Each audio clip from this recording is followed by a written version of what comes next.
नाज़रीन, social media पर सबसे ज़्यादा चलने वाली खबर इस टाइम डॉक्टर नबीहा अली खान और हारिस खोखर का निकाह है।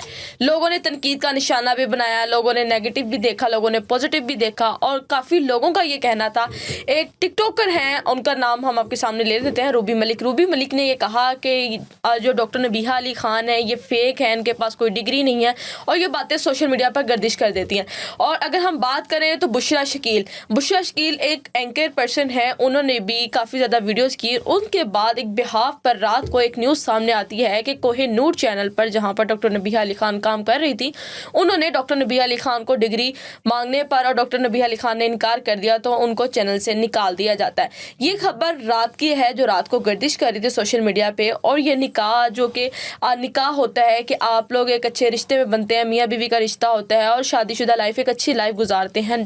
शादी के स्टार्ट में तो बहुत ही अच्छी लाइफ गुजरती है, लेकिन इस जोड़े को अभी तनकीद का निशाना भी बनाया गया। इस जोड़े अभी वकील भी करने पड़े इन्हें, वकील किए हैं, कुछ केसेस इनके सामने आते हैं।